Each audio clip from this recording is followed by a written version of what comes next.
Support for Arkansas Week provided by the Arkansas Democrat-Gazette, the Arkansas Times, and Little Rock Public Radio.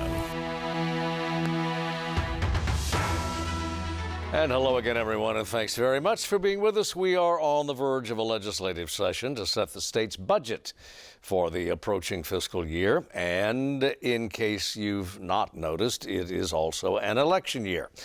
The governor's proposal for state spending, the administration and the Arkansas Prison Board, the primaries, and what they suggest or may for the balance of the year.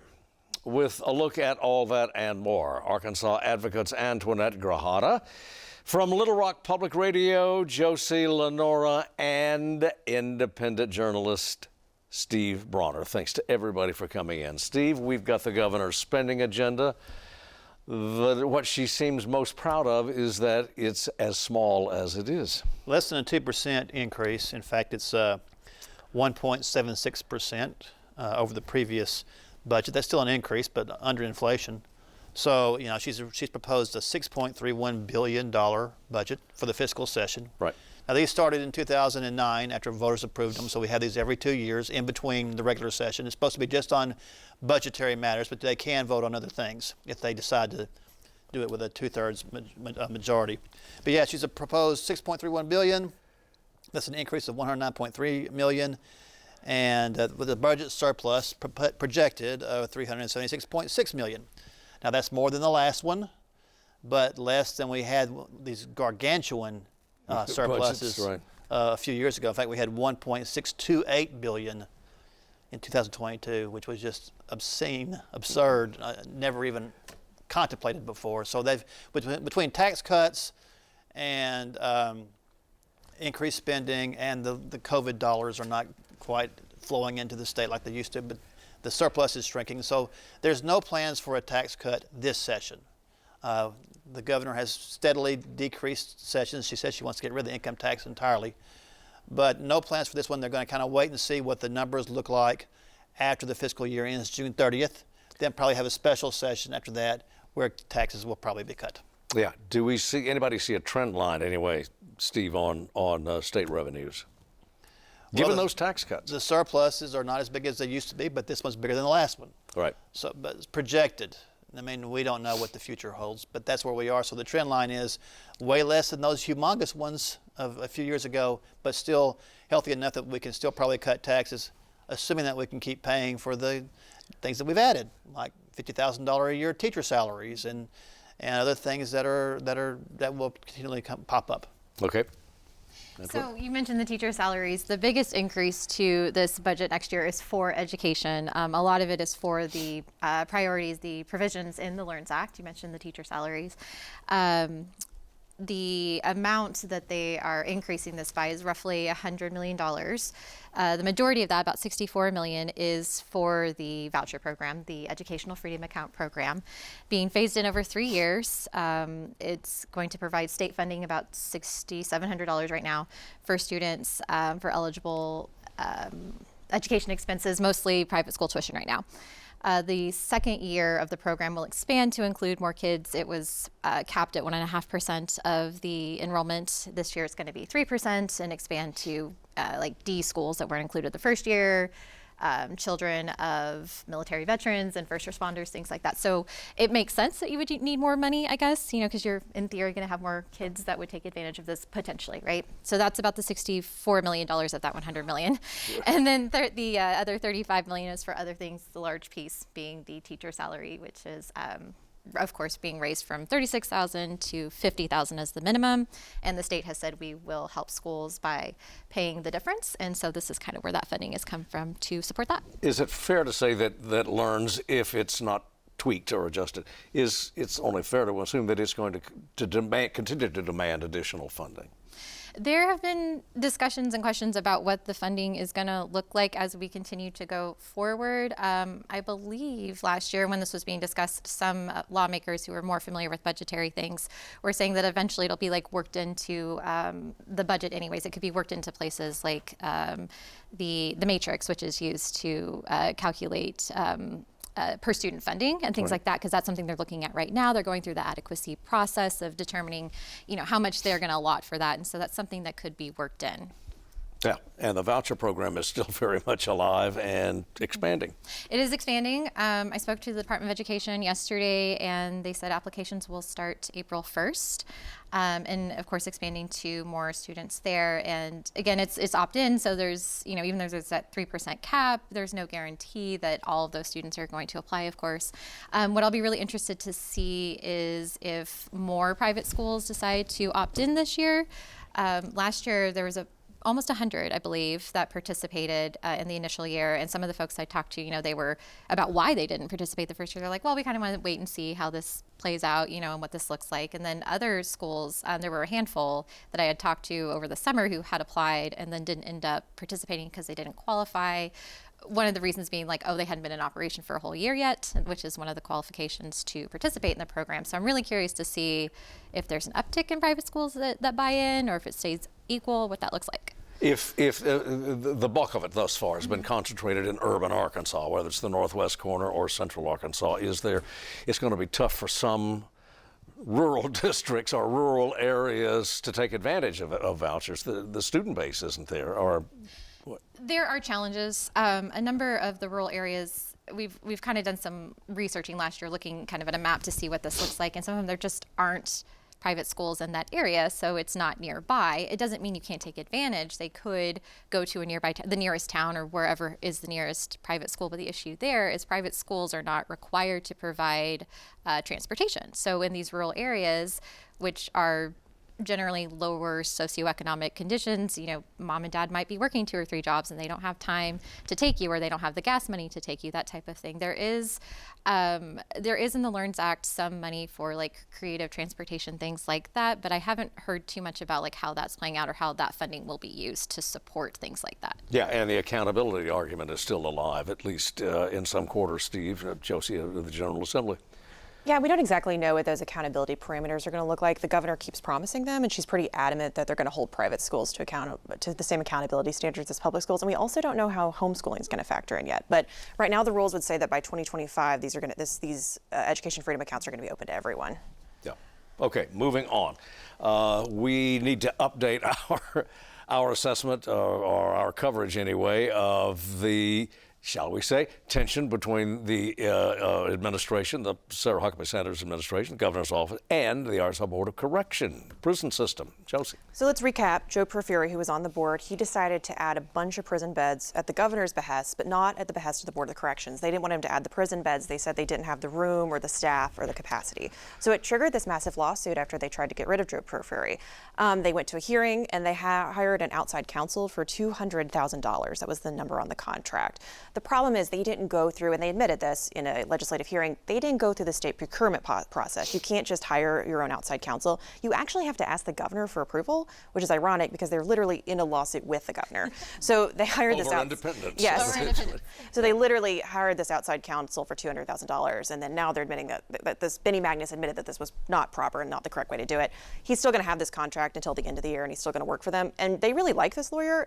When he was questioned at the hearing, Benny Magnus was literally asked by the lawyer they hired, are you happy with my performance? And everyone on the Board of Corrections all said they were really happy with this guy's performance. He went around and asked all the Board of Corrections if they were happy with him. So it's basically, this is an issue of procurement law and whether or not it was done correctly. And currently these lawsuits with the Board of Corrections, they're headed to the Arkansas Supreme Court. So we'll have to see what happens with them. When last we addressed the issue on this broadcast anyway, there seemed to be, there were some signs of a détente between the governor and the Board of Corrections. Is that still alive? Well, her big thing is she wants to add more prison beds and build a new prison, and there's just not enough staff. I mean, Arkansas correction officials are paid incredibly small amounts of money. They're often in these very rural areas, and it's really hard to get people to come and work in these jobs. I found jobs for corrections officers that were paying $30,000, $40,000, $20,000 a year, and you have to move to some very small rural towns. So there is really just a huge staffing shortage right now with the prison board, and she wants to keep building prisons and keep adding prison beds, and so that's kind of where the big conflict comes in. It's just there's not enough money and staff to build all these prisons that she wants. And I would say the middle ground, though, is that I think everybody involved agrees that they need more space because there's overcrowding and there's more likely to come in with the governor's, the Protect Act is basically folks are going to have to serve more of their sentences. So in theory, you're going to have more people in jail longer. So you're going to need spaces to hold all of these people. So I think the middle ground is that everybody seems to agree that like we need more space. It's just a disagreement about how to get there and who's in charge of saying how we get to get there. And how to pay for it. And how to pay for it. It's expensive. Steve, the matter of prison staffing is not a new one. Didn't pop up over the last couple of 4 years. No, and again, if taxes are going to be cut and if the surplus is dwindling, I mean, you would think that just as we raised teacher salaries last session, if this is an issue, that maybe that would be something to be considered this time. How do we pay prison guards? So maybe that would be the middle ground that Antionette was talking about a minute ago. And recruiting staff is its own issue, aside from, yeah. But you do that with money. Pay people enough money, they will move. Yeah. So, but maybe it has to be a lot. Also more news from the executive branch, and that is the governor's decision for a second time to commit Arkansas National Guard forces to the Texas border. Yeah, I think it's 40 that are going to the 40. border, right? Like, once again, we've just heard a lot about immigration and border security has become a hot topic as the election ticks up, and that really seems to be a focus of a lot of Republican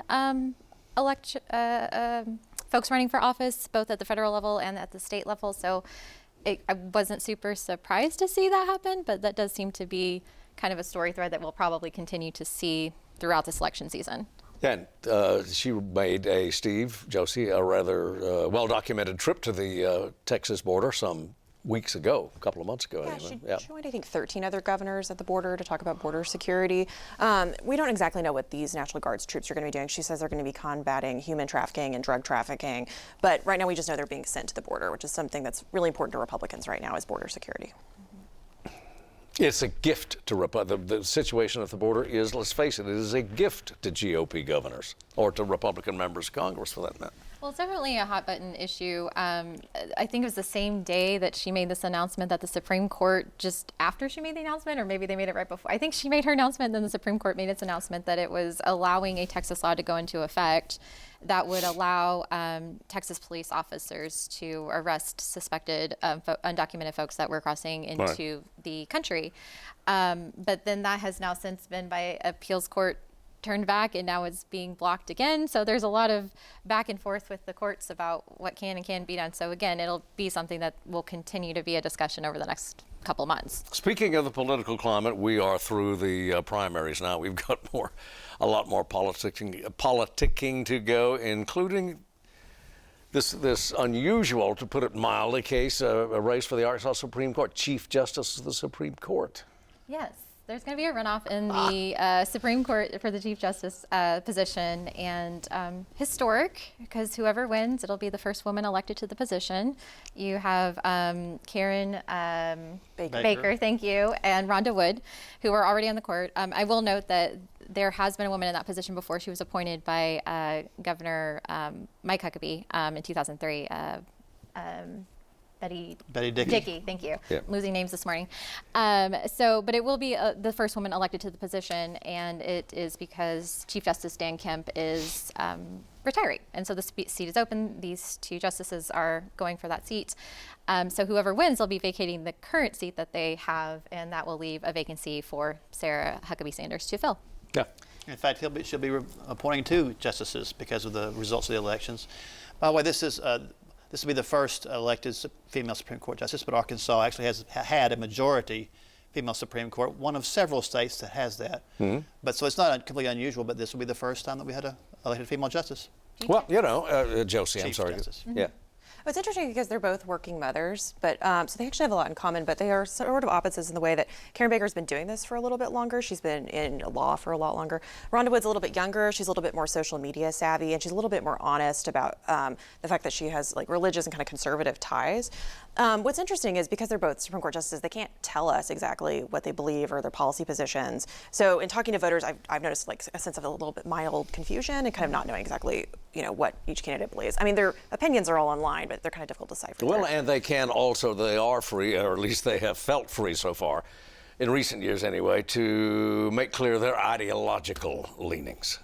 Yeah, I think kind of as Josie pointed out, that's something that I know talking to voters, they've said, the thing I have the hardest time with are judicial races because I can't necessarily find information on them. And I think the general public is very familiar with a two-party system. Somebody's a Republican, somebody's a Democrat. And so when somebody doesn't have that letter next to their name, they're like, okay, what do I do with that? How do I figure out what they believe? But as folks who've been in the court system for a while, you can kind of look at their track record and see, like, okay, they typically go this way on these type of things or that way. And so you can kind of glean from that what they might do in a different position, which I think is something that, like, the governor could look at and kind of decide who she picks, maybe someone who might be favorable to something that might come up in her administration. Right. And something to note, too, I think, speaking about the general public is, with the Arkansas State Supreme Court, it's not a forever term. It's not a lifetime term like the U.S. Supreme Court. So the folks she's appointing, they're only going to serve until the next general election. So basically 2 years, and then someone has to run for that position.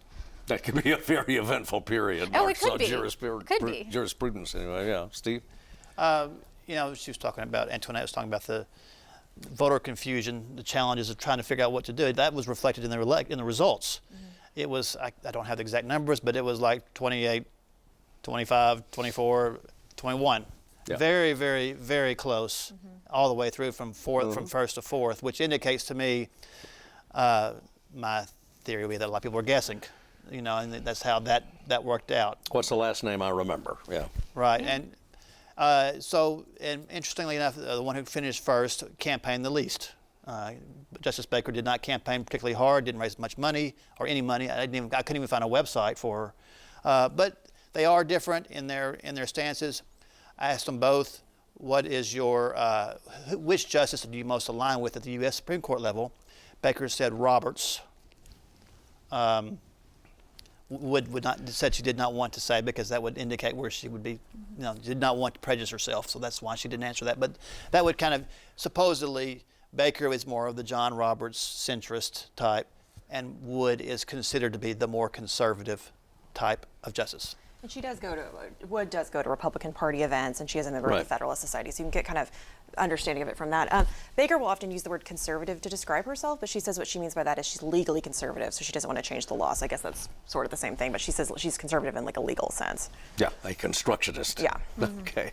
All right. What do we have a sense at all of where the state is politically? Obviously still red, but anything beyond that? What's the mood out there that you guys pick up?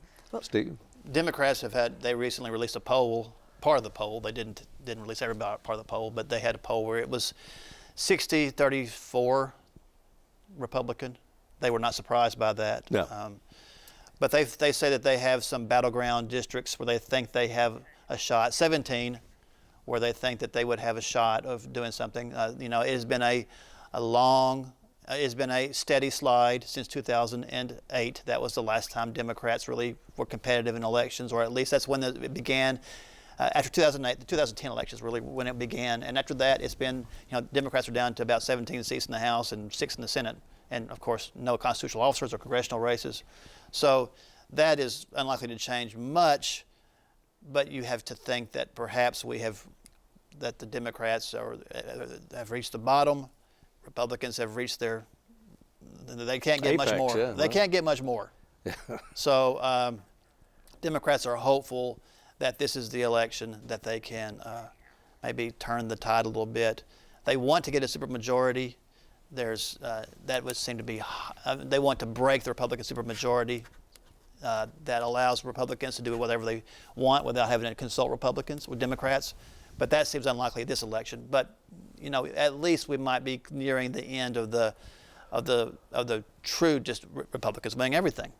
Yep. Well, in 2008, 2010, that was around the time that we saw a big takeover from Tea Party candidates. And those 4 state house reps that we have in Washington right now are all Republicans, and they've all came about around that time. Democrats have put forward 4 Democratic candidates to run against each of those incumbents, and they have a long road ahead of them. And I think some of them are very polished and impressive, and I think will be interesting to see what happens to them. But they're going up against a huge machine that's very well funded.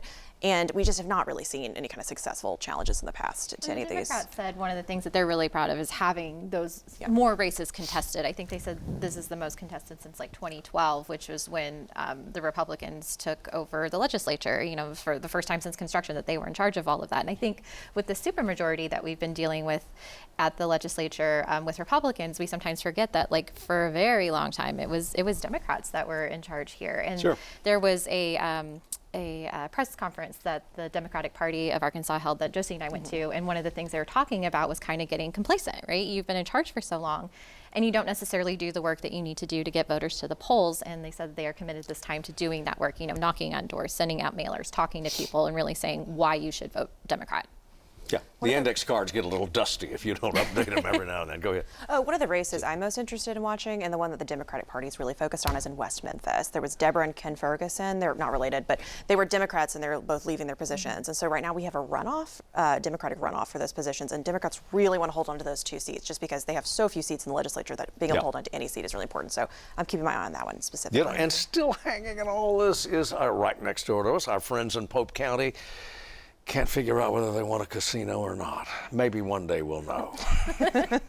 They're trying, but they should soon open that application period up again. It's just been tied up in litigation over the last several years, just trying to get that 4th license out for that casino. And hopefully this is the time. I think this is the 3rd time they're trying to do it, so 3rd time's the charm maybe. And there is a group that's trying to get a constitutional amendment on the ballot that would allow local voters to oppose an amendment.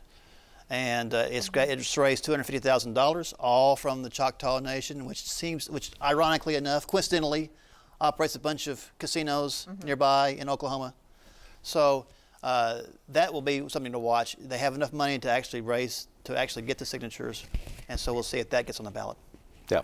Still hanging the abortion amendment, out gathering signatures. They're out gathering signatures. I know Republicans are pressuring people not to sign it. It'll be interesting to see because we've talked about this a lot in this program. Abortion is relatively unpopular here in Arkansas.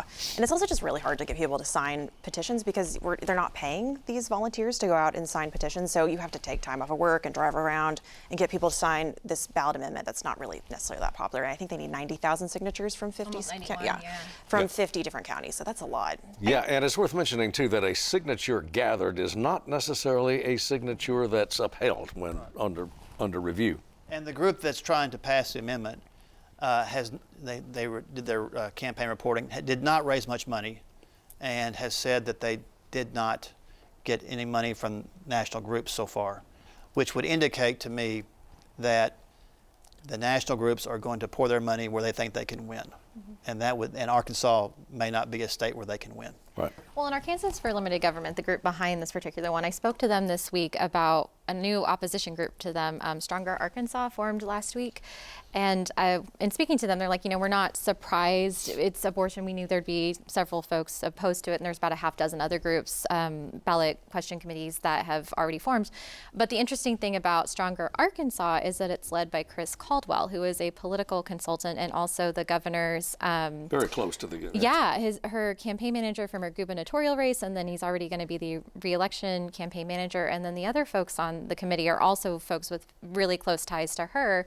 We weren't able to reach them for comment this week, but in speaking to Arkansans for Limited Government, they said, they're interested. Like, this is a very interesting thing to see. And it's not just this Stronger Arkansas is not just against the abortion amendment. They also said that their stated purpose is the disqualification, as you mentioned, getting your signatures okayed, or the defeat of the abortion amendment, an amendment with medical marijuana, and then another proposed constitutional amendment with education. Yeah. While we're on the subject of constitutional amendments, FOIA, Freedom of Information, that's in play as well, Steve. Yeah, and they've raised some money too, all from one person, but they have raised some money. And so they'll be trying to get that out get the signatures for that, and it would basically enshrine the State's Freedom of Information Act in the Constitution, and also pass an initiated act that would have more of the details. This is in response to the previous session where the governor and legislators limited FOI, tried to limit it even more than they did, but there was a backlash against it. So this is an effort to put that in the Constitution, and they're collecting signatures, and we'll see what happens. Yep. While we're on the matter of civic engagement, which is what this broadcast is all about, in terms of the LEARNS Act, We're going to see, we just may see high school students start to get more engaged, whether they want to be or not. Yes, part of the LEARNS Act is a... Hopefully they do.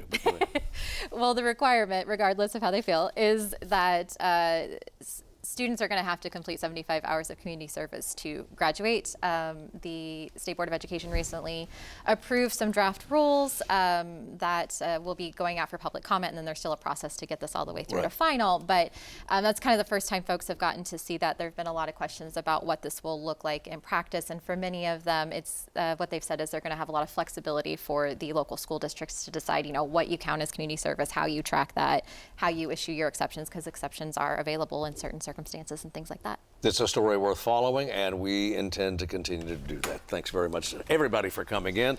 As always, we thank you for watching, and see you next time.